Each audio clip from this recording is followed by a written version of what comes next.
Okay, well, we're going to do a little bit different video today. Going to do a little bit of waxing and a couple things I wanted to talk about in regards to. This is my portable garage that I got because I don't have a garage. And this actually is attaches right onto my shed the way I've got it. So, and it's capable of holding about 800 pounds of snow. And you know, we get winds around here that are anywhere from 40, 60, 80, even 90 kilometers. So it's it's important to make sure that you have it all secured properly. I've got to. It's going into. I got 6-inch lag bolts that are going into concrete. Underneath, this gravel under here is all concrete as well. And then I've got, I just got a bunch of carpet pieces laid out, around the whole car. Because when I'm cleaning it and laying down, it's pretty uncomfortable laying on rocks and things like that. But anyway, I wanted to talk a little bit first about about the Targa top. What I've been noticing on a lot of videos that I see, a lot of times guys are saying that we're looking at buying them or looking at this car to buy or whatever the case, where they have a vet, with the Targa top, saying, okay, well, it's got that.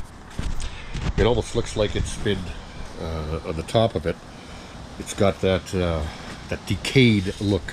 It's almost like a clear coat, okay, like on a car, on your regular paint.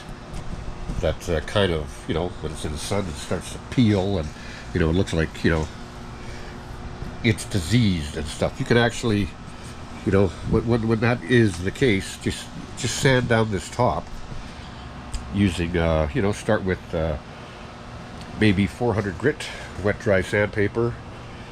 And use 400 and go into a 600 and an 800 and 1,000, then maybe a 2,000, and then you can maybe even finish off at a 5,000, and you'll get it completely.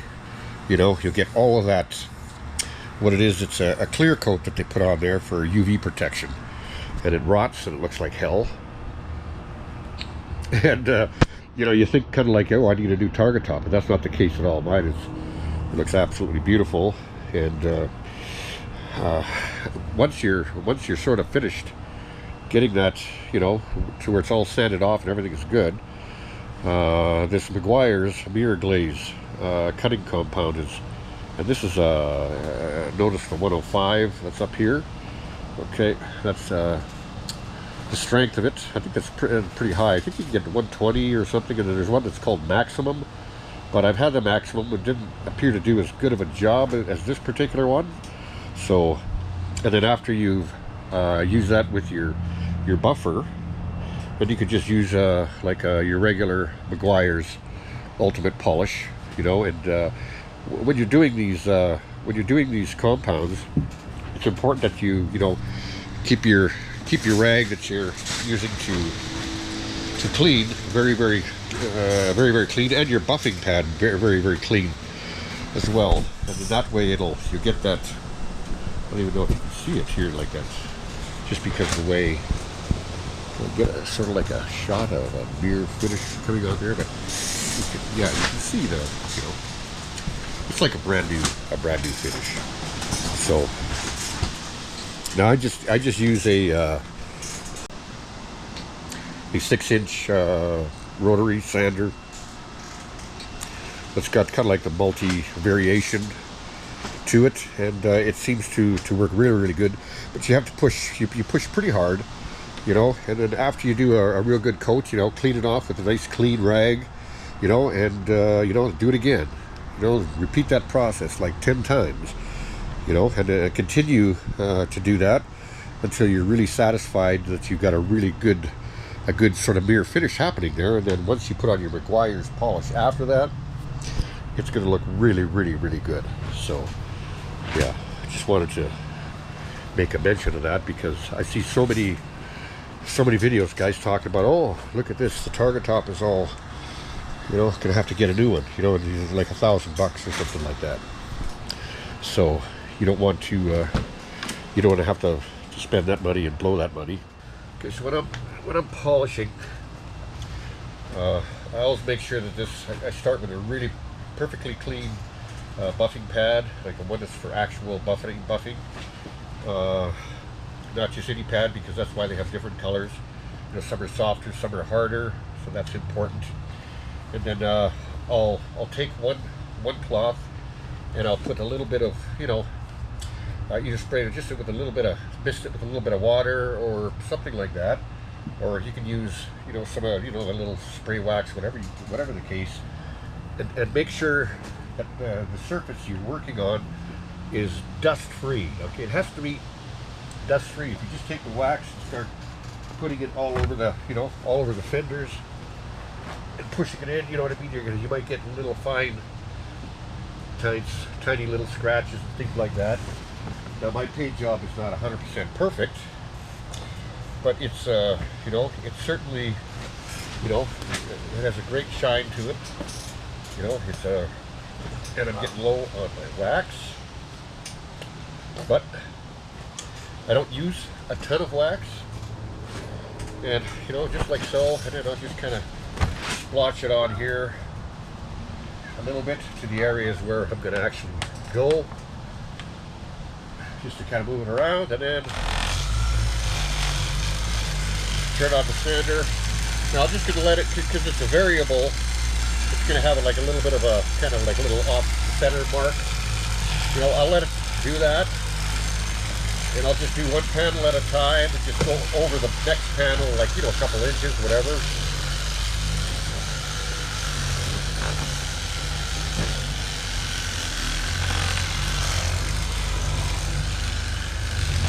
They go completely one direction. Same kind of force. And always over the panel, over from this panel to the next panel. Just keep me in the door to the next part of the back fender. And before I forget, I'm going to do a little bit on my mirror.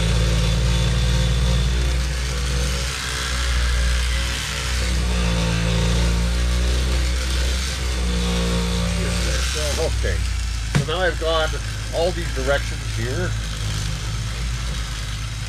left and right. I'm going to start moving it up and down.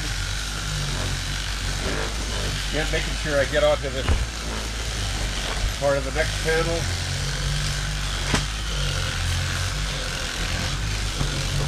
And again, I'm not putting a ton of wax on here.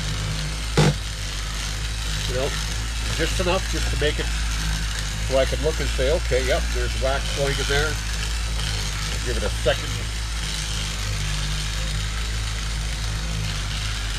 pass here.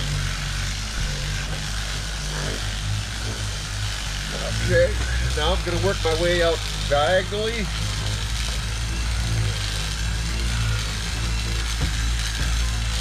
Just like so. Just like playing checkers.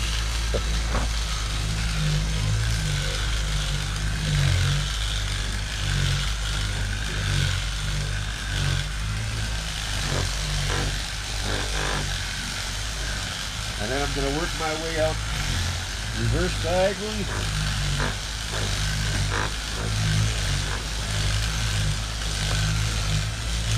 Overlapping.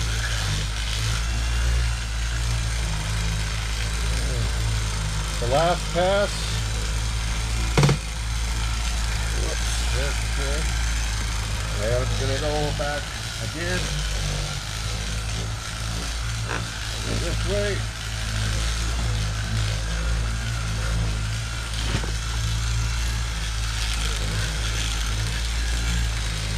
If you look at the, if you get the right, if you happen to get the right, you know, reflection coming off the sun or whatever, it's starting to get dark in here, but I have lights that will come on. You can see, you know, the random orbital, you know, that's in the wax. And again, my hand is, or my pad, I know is very clean.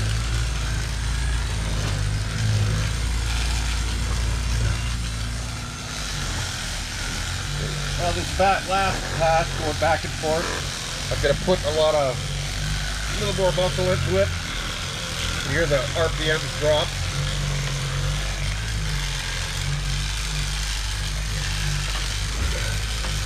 And it's not like you're going to overheat your tool at all, because we're just doing one panel at a time and then buffing it with a cloth.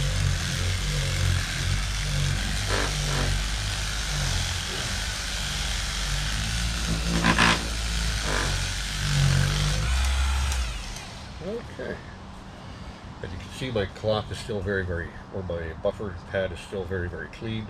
And I can see that I can feel that I've got, wax inside there. So if I kind of get close like this, you can sort of see, like the wax in there. So move my hand around. And then you take your clean, very, very clean towel and just buffing in small circles, like so. You can just tell what a beautiful shine that is coming off of there. I buff my car. I usually try to wax it once a month or so, and keeping it, it's dust free and grime free. I never drive my car in the rain. I make sure I get over these all the panels. Back panel there. I'm going to be going back over this panel anyway when I start this one. But nevertheless, it's just okay. There. Okay. Let me see. I don't know if the camera can get, but it's extremely, extremely shiny. It has a very, very nice shine to it. And more importantly, even like the Targa tops, it's so perfect, right? So then I'm going to carry on and start into the back fender. The nice thing about these cars is that they're just very, very easy to do. Or sorry, I'll finish the bottom side. I'll do the bottom side here. I already wiped this. And yeah, these cars are so easy to clean, right? They're very, very easy to clean because the car sits so low.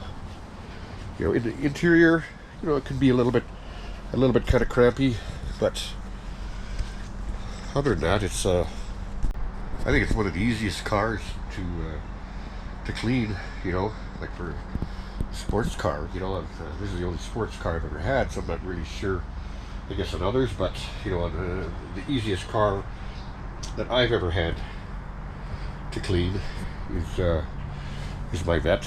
So let's go ahead and get that last side done. And again, these portable tents, or it's not a tent, it's called a portable garage. This one is 14 by 21 by 11 feet up there, so plenty of room. I could have got one that's an extra 2 feet and I'd had a little bit more distance on the sides, but yeah, I try to get her in the middle. I could hang a ball and do all that kind of stuff, but that's okay because I drive her as much as I can, like as a hobby car. I don't just drive it like like my daily driver. Leave it to sit out in the sun all day long and the dust and the wind and the rain and all that crap. But okay, let's get those other ones done. Okay, something else I wanted to just quickly make a note of as well, and that's making sure like how important it is to get underneath, like when you're doing the door, all the way down to the bottom, all the way down to this little piece. Oh my God, what do I got there? A little piece of something of the fiberglass, all the way down to this little piece, all the way at the bottom. A lot of times cars, when I see some of the guys, you know, put these up, you know, in the garage or whatever the case, and they put them up on hoists. You see the bottom half of the car, like the panels, the doors, are in really, really rough shape, you know, like not really looked after.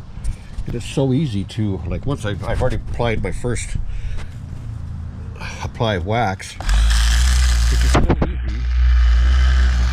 Where to get up on your hand, when you're on your hand or on your feet, and just holding it with both hands and just going straight completely underneath.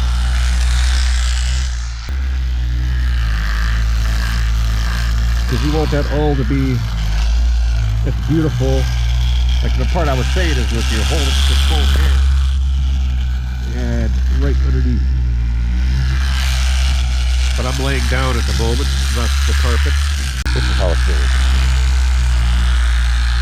And you can really press into it really good.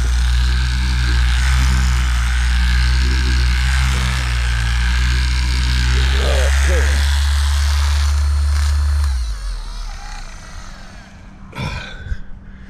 And then your bottom panel is just as nice as the top. The flaps look good up there, along with the tires. Yeah. Okay, so I'll just carry on with that. Okay, I got her all finished now. As you can see, I've got my lights are installed there. Like, you can have them on steady, or you can have them, you know, intermittent.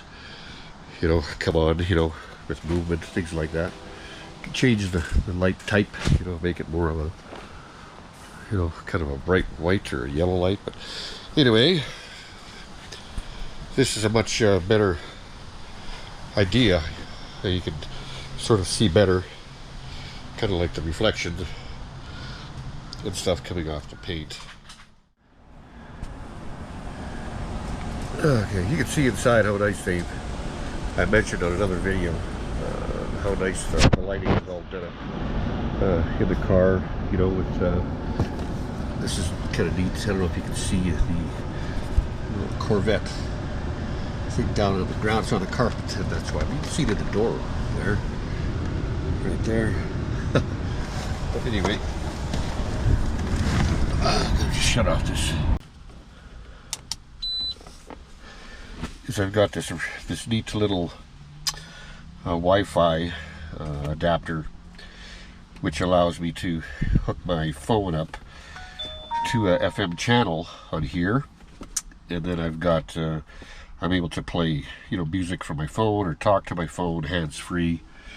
You know, I've got a little gadget here, you know, for my phone, you know, to get it just mounts on there, and it's nice.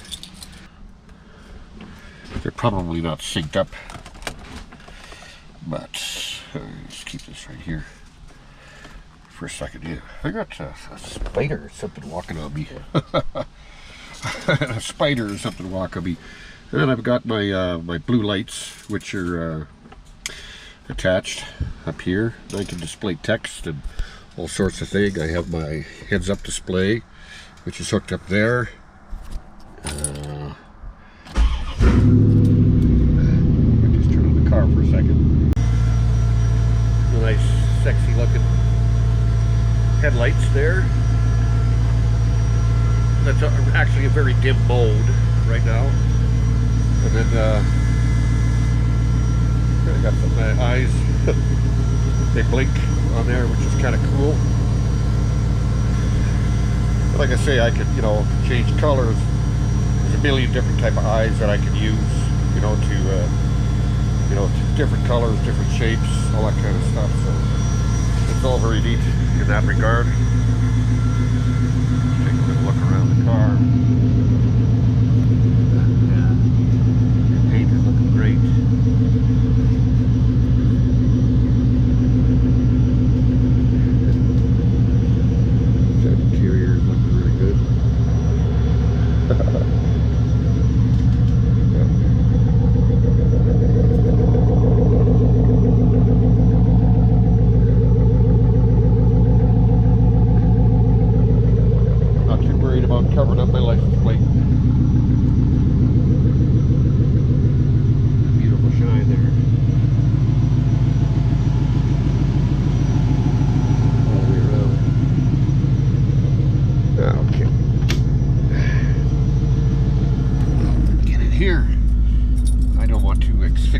myself.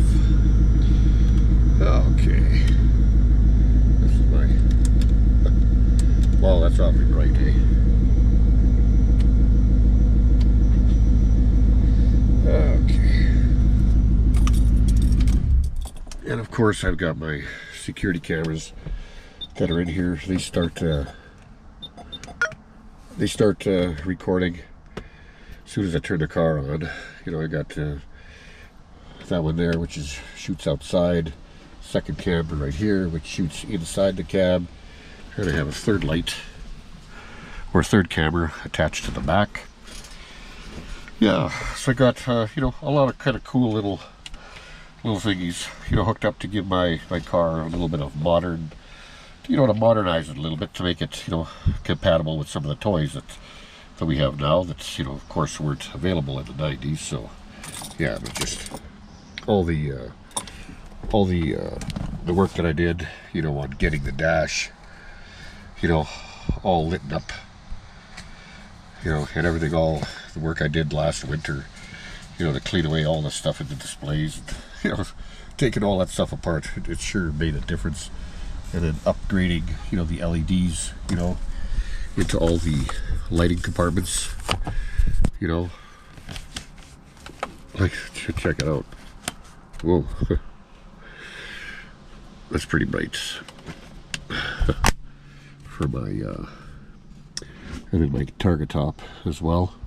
And when you look through when you look at them, I'll note this, when you're looking inside the car, you look and you'll see these kind of little speckles and stuff. Well, that's just what the thing is made out of, right? That's just the resin that it's made out of. So, but you don't see any marks anywhere at all whatsoever.